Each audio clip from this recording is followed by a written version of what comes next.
This is Axis and Allies Battle of the Bulge, revised by me on the 2 or Less channel. Video number 2 in this little series. I don't think there's going to be a video number 3. Probably going to get all done today.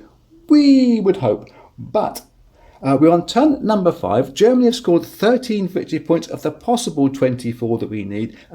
Bearing in mind, I don't know what the victory point situation should be like with our extra defence done with these red markers that we're using. I've got myself finally finished tweaking the my rule sheet, and on the back of it I've put on a small little crib here to remind us of the attack values in the red and grey areas, because as you might have noticed in the first video, I did make a small mistake because I'm new to this as well as you are. So before we get going, may I mention that I make these videos in aid of a charity called Cure Parkinson's. You can guess what they're trying to do. There's a link to them below this video, one in the About section on the channel page. If you happen to have a spare dollar, euro, yen, yak or British pound you can send to them, I'm sure they'd appreciate it. So, turn 5, where we are now, introduces the air units to it. I've got the air units on the board already. We rolled the initiative. Germany won the initiative roll. The other power has to place their air units down first. We think for the Allied players, they're fairly good up here in Vivers. Even though there's not too many units up there, they've got this extra bonus of defence from their red markers. So down here is where all the air has been put by the Allied player.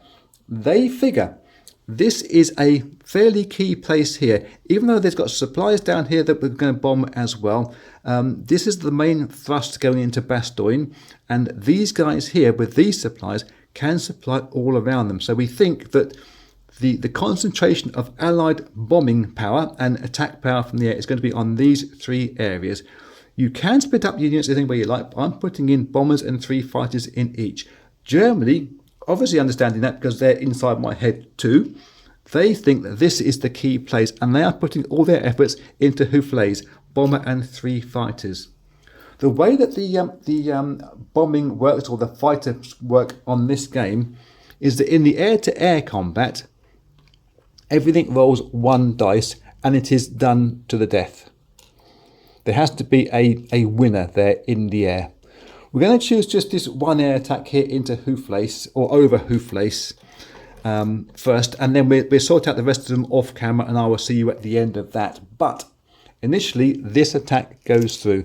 You put your fighters on here, you put your bombers on here. Everything gets 1 dice in the air-to-air combats. It doesn't matter who goes first, it is simultaneous dice rolls. So I can fit my tray up here now, a bit more room, and we roll the dice first. Might as well do it for the attacking player, the Americans. They're the ones that flown in first. They're going to try to get whatever they can do at 6 or less versus the German air. And they have scored 2 hits straight away, a 2 and a 4. Very similar to how we do it on the other attack tabs. For the ground units, you put it in 1, 2, 3, 4. 1 hit is enough to remove both of those units. They are both deader. But Germany themselves will get to attack back against incoming planes. So as for here, we have 4 dice for Germany rolling in. And they have scored just the 1 hit on the number 2, which will be on that fighter. So that fighter's gone for America land. That plane moves up to there now, and that fighter moves over to there, and that goes into the 3 position there.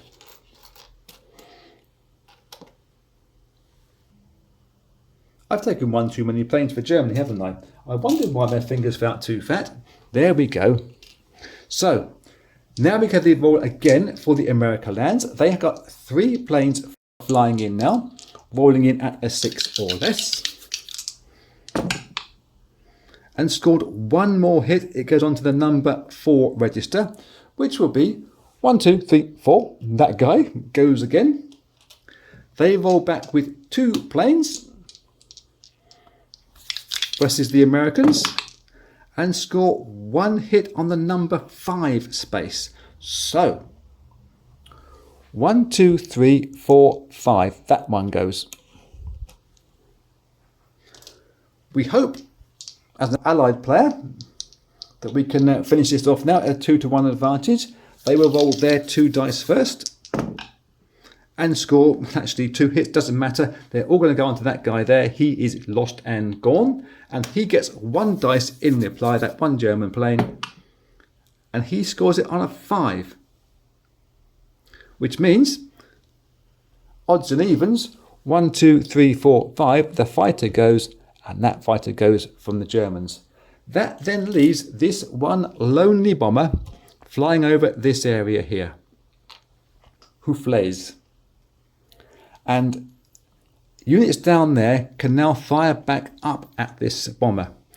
It is 1 dice for each class of unit that's in there. Doesn't matter what the class is, it's whatever the class is, whichever class is in there. They have supplies, they have trucks, and they have tanks. They have 3 dice to roll to try to hit this one American bomber. 6 or less, and the bomber goes down. Otherwise, he gets 4 dice to try to bomb what's below him. They have scored 3 misses from 3 shots. So, the American player will get 4 dice to bomb these units that are down in the space. 6 or less, and they have scored 2 hits out of that on the 2 and the 3 register. 2 and the 3 would definitely go onto 2 tanks in there, because that would be the first tabs that get pulled down. 2 tanks would be removed from this area.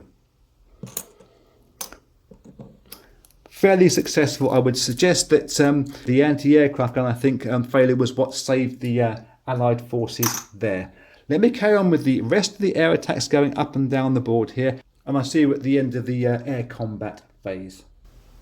Okay, that's it done now for the air-to-air combats and the bombing of the ground. And I did, you might have heard, threw my chips into my chip tray from that attack into Houffles. Those 2 guys moved backwards into that square there. They got forced to retreat. It's the same kind of combat rules as you get for the normal attacks and allocations as ground units. The rest of the air combat was really just bombing these ground units down here. And I think there was a couple of guys here that actually got themselves removed. And up on here, a couple of guys got taken backwards out of Wieslam into St. Vith. Great attack there by the Brits. They were well heavy there. So after that, we now move on to the initiative roll for the ground attacks in turn number 5. We shall roll the Allied player first. They roll an 8, and the German player rolls a 4. So Allied again get initiative. I think that's is that 5 out of 5? It might well be. Allied are hot with their dice rolls for initiative anyway. So they can make 1 attack. We just look at one area attack, I think, again for this round number 5. And I think potentially the most exciting battle is going to be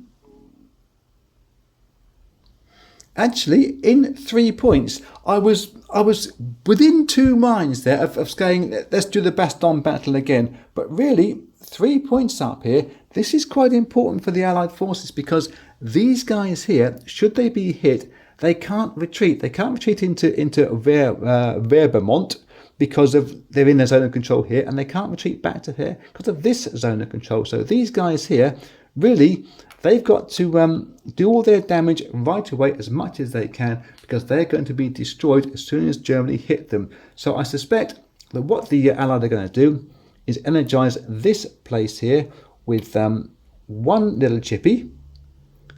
And I think if they attack into Malmedy, they would get that, Germany would get the bonus of it being a 4 or less. But obviously easy enough for the Allied forces to assign their artillery as the lead unit here, give them a 6 or less versus this place here.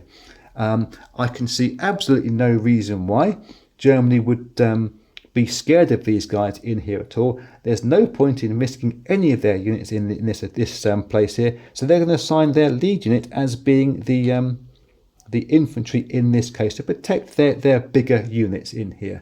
So the first attack here will be from the Allied forces.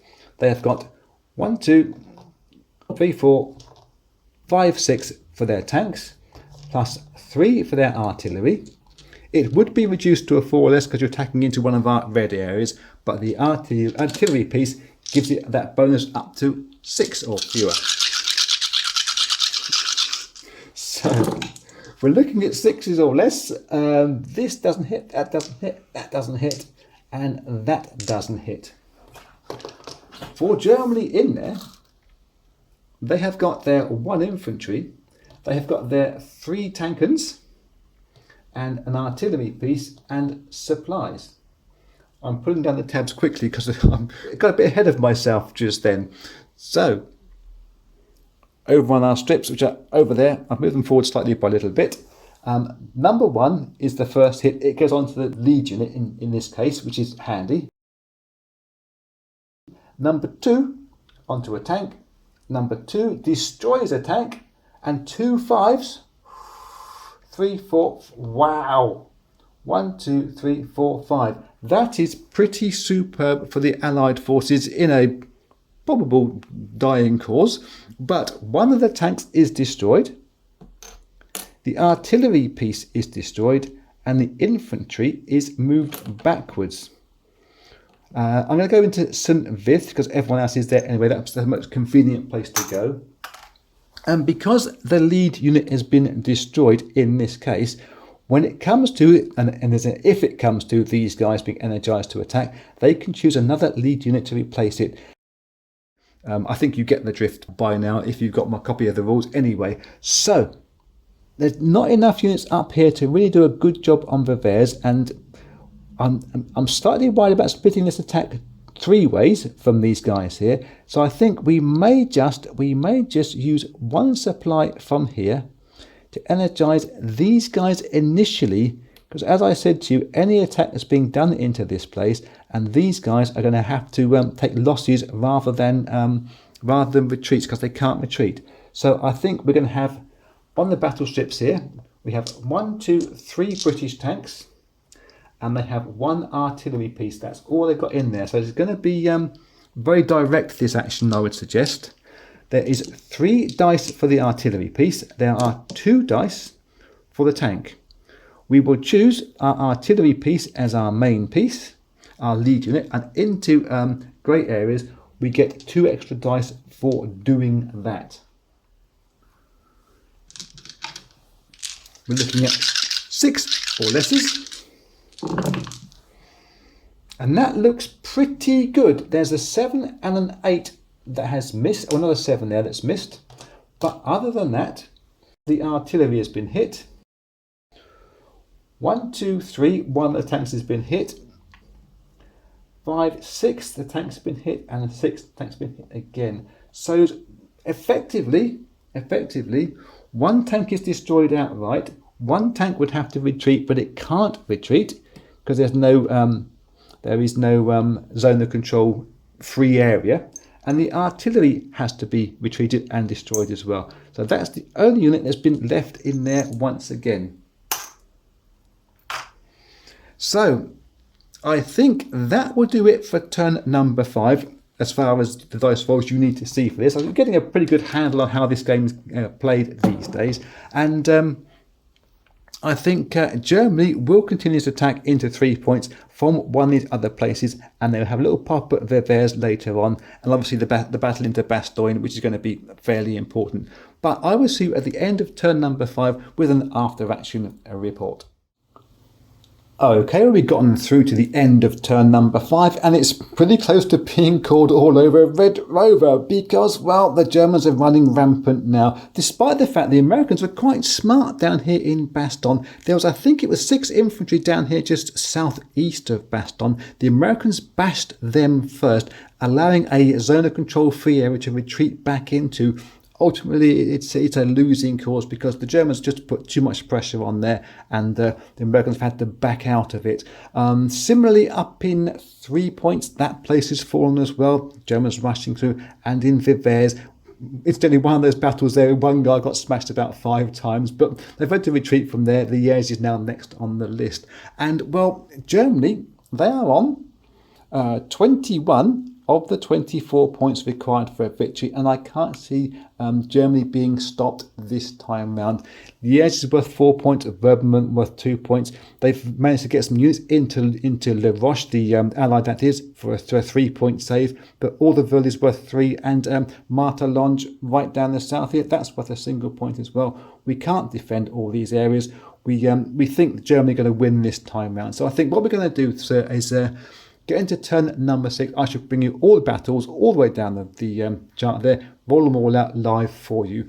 Before that, we would need to do the air-to-air combats, and I'm not going to do that live on camera because I'm not exemplifying any kind of air rules here. It's just the changes to the ground rules that we're going through. So let me do all the air-to-air combats first, and I'll get back to you in a wee while. So the results of the turn 6 air-to-air combat and air-to-ground bombing went spectacularly well for the Germans, I would suggest. They won the initiative, meant the Allied had to place their planes down first, and they put their ones into Baston, 3 points, and Vevers, pretty standard place for the way this game has gone this time. And Germany said, we can roll with the punches. We got the advantage here. They put all their planes over La Roche. I come to that in a second, but the anti-aircraft did fairly reasonable jobs on all 3 of these places that the Germans were defending, and the bombing and the fighters didn't do very much at all. A couple of guys got moved back out of Baston, guy got moved back out of 3 points into Malmedy, and 1 tank got moved back from Vevers back to here. But when it came to the German roll, and there's the remnants of the roll in my tray here, a couple of the fighters got lost by the anti-air. We were a bit depressed about that, but the 4 bombs that the bomber dropped and the one bomb that the fighter can drop, 1 bit of ground strafing, whatever it was, it meant that the infantry himself was completely wiped out, and the tank and the artillery have to retreat from the Roche back into the next space. It can't go through this area here, or the tank can't go through that way there, but it can go across to here and wait here, doing absolutely nothing, effectively neutralised from the game, and these come off the board now from the end of the air combat. It does mean that once again, this place is naked.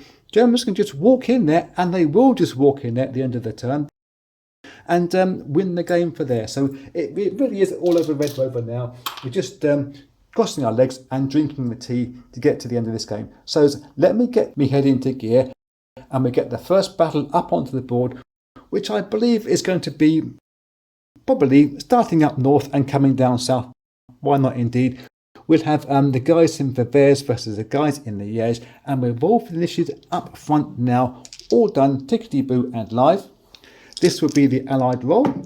They have rolled a 1 for the initiative. Oh, and the Germans have rolled a 9. Well, this is about time that Germany won the initiatives for the combat rounds, or ground combat rounds, and done it now. Let's get this battle for Germany in Vevers versus Liège up on board. Just give me a second to clear my head. Okay, so we're ready to go here. We are going to be obviously going with Germany first. If we were playing this properly, and we're just playing it not quite properly, we would probably be hitting from 3 points into Vermont as our first attack, because it would stop the Allied forces here attacking these guys here just south of them, allowing these guys to go into there. Not stopping them anyway. We can blitz around there, but we said we're going to go into Liège first from Vevers. Let's get that one up on the board. We're going to be igniting this whole square with 1 supply, just like that. And we'll be choosing our artillery piece as our lead unit, because that gives us that hit number of being a 6 rather than a 4. I imagine that the Allied forces in reply, well, they don't really care too much about hitting back against Vevers. They would possibly want to do that. But if they lose the artillery piece early, they have less hitting backness into Vevers, so they're going to choose just their infantry unit as their lead. So we'll grab some dice for the dice tray and set up our cards over yonder. For the Allied forces, they've got 3 infantry guys in there. They've got 3 tanks, I think it's 3 tanks under those chippies. They've got 1 artillery piece, and they've got some supplies.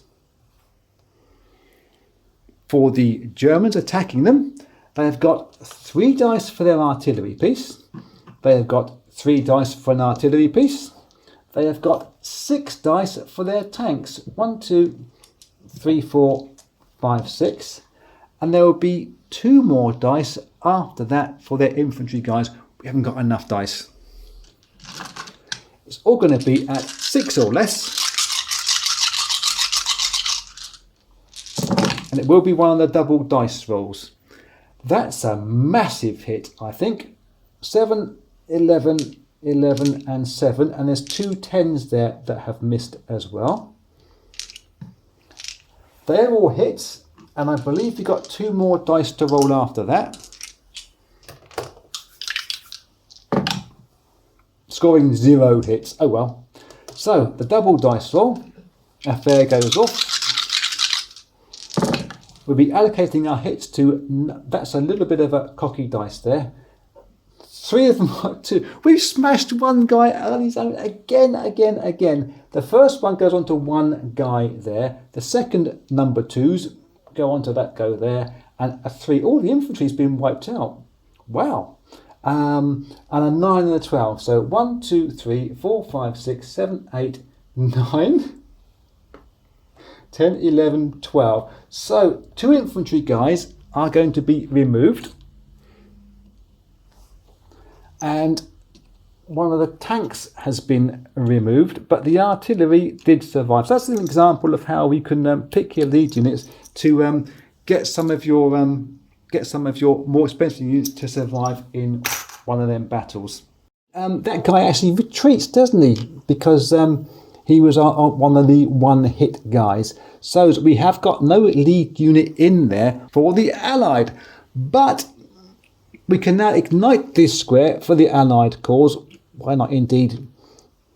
And we can choose a new lead unit. It's one of those advantages. If your infantry or your lead unit gets bashed, we can choose anybody else this time round. We're going to choose our artillery.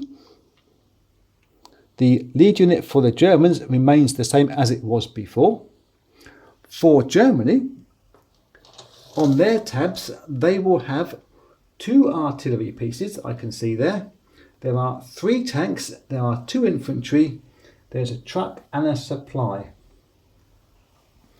For the Allied guys in there, they have 1, 2, 3, 4 dice for the tanks and 3 dice for their artillery pieces.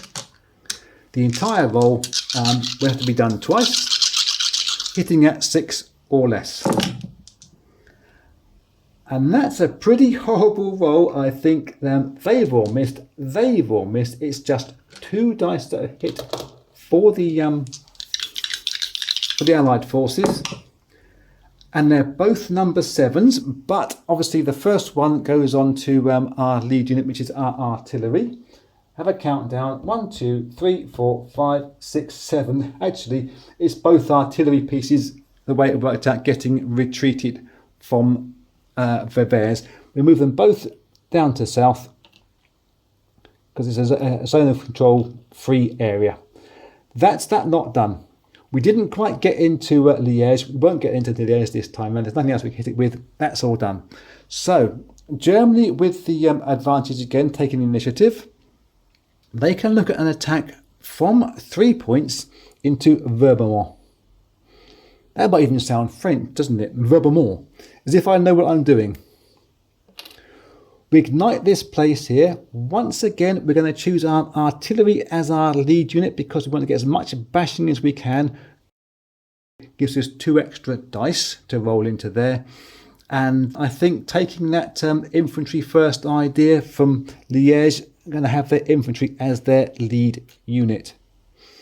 So get our tabs all arranged over here. For the Allied forces, they've got 4 infantry, I believe that is. I have to double check my countings here.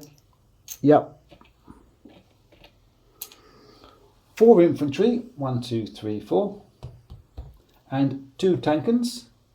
And there is some supplies in there as well, which means it'd be a double dice roll. Oh, there's a truck there with 2. Nearly missed that one. So for Germany, in the dice tray, they will be getting 2, for 6 for their tanks. They'll be getting 3 for their artillery, 1 for the infantry, and 2 of the bonus for the artillery being the lead unit. Double dice roll. And it's all over the place. Just one, we've got a 12 and a 10 and a 12, and there are a few hits there, but it's a bit scattered. I think actually that's not too terrible. And there's one there that can come off. So these 4 dice have all scored hits. It's not really enough to get into there, but it might do a lot of damage and push some of those guys back, depending on what numbers we get rolled now on the second half of our rollings. So the first number, the lowest number is a 2. That will go on to the lead unit, which is an infantry, the first guy there. And number 3 goes on to an infantry as well. The 5 will be onto 1 tank, and the 6 goes onto the truck. I tell a lie, 5 goes onto the first tank, 6 goes onto the second tank. That is actually a bit more disastrous than I first thought for the British campaign, because 2 tanks must be pinged backwards. They can't go into the zone of control, they have to go out of the way. And 2 of the infantry guys get moved backwards into there. Let's change him for a real boy, Officer Private Pinocchio. And it just means that these 2 guys here for the American forces can try and bash. Well, they can't bash these guys. There's not enough hitting power for them anyway. But yeah, okay, well, let's just see what we can do. They'd have an attack there. They're going to roll 2 dice versus all these pansies and infantries. They are the lead class of unit in the first place. Germany can choose, well, a tank. Why not? Why not choose the tank as their lead class of unit in this place as well? So, the plucky Americans roll 2 dice and miss with both of them.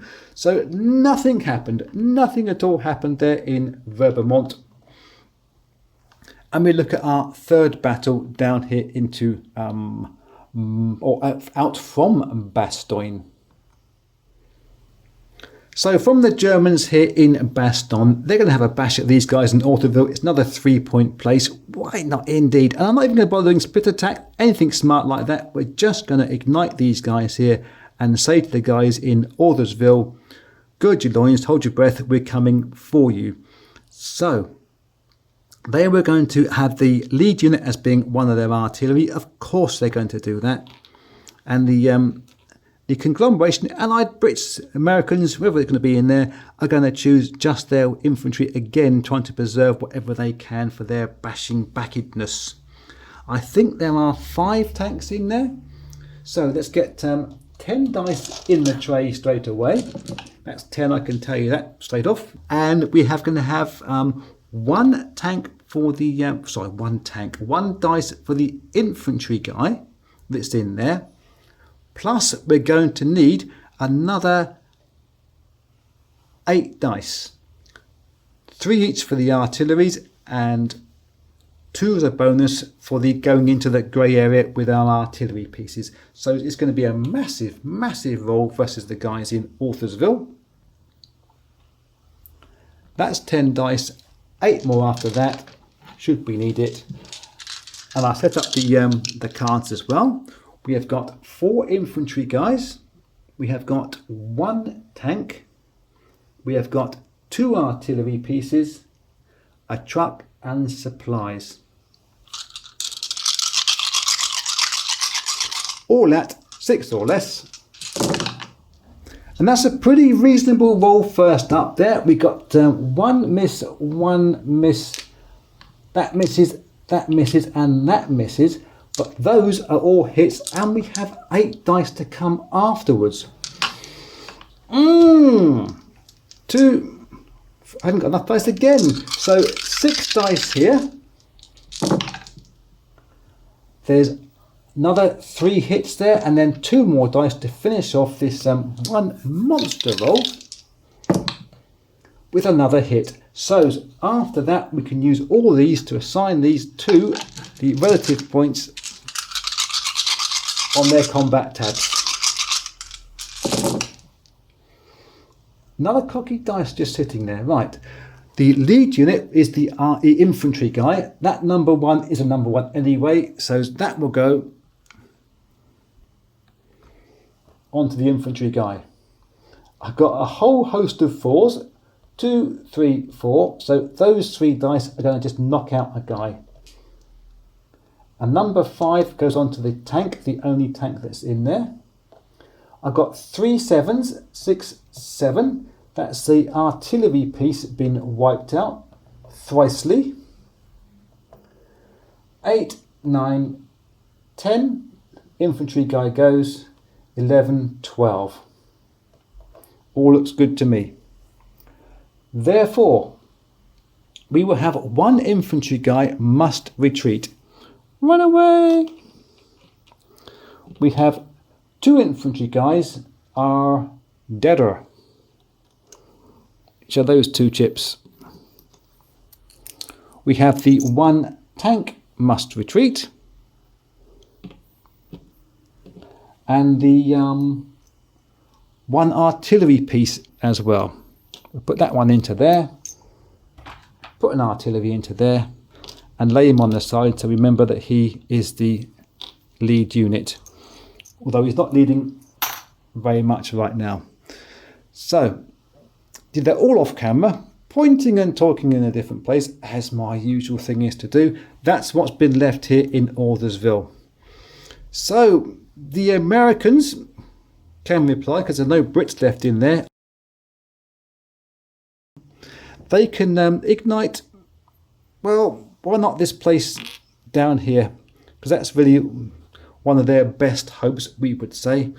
The Germans in Bastogne have 1 infantry guy. They have 5 tanks, 1, 2, 3, 4, 5 tanks.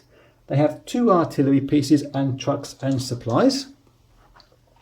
And the American roll will be 2 for the Tanken, 3 for the artillery piece, 1 for the infantry, and we can choose a lead unit, which would be the artillery piece as well, to give them that extra bit of boosting in there to hit into this place at a 6 or less. Otherwise it would be a 4 or less into a red area. It will be 2 rolls, provided they hit something, and they've got 3 hits out of 6 dice. Yeah, 50-50 appropriately. The rest of their roll then to apportion these bits of damage. The first one goes on to the artillery piece, and the 2 5s, 1, 2, 3, 4, 5s, knocks out one of the German tanks that are in there. So effectively, we can take this chip off. We could continue through. We could have a small attack back by these allied pieces in Ortherville into Bastogne. Not a lot will happen. We've got some guys down here, just east of these guys here. They can attack in here. They can walk in here and grab a point.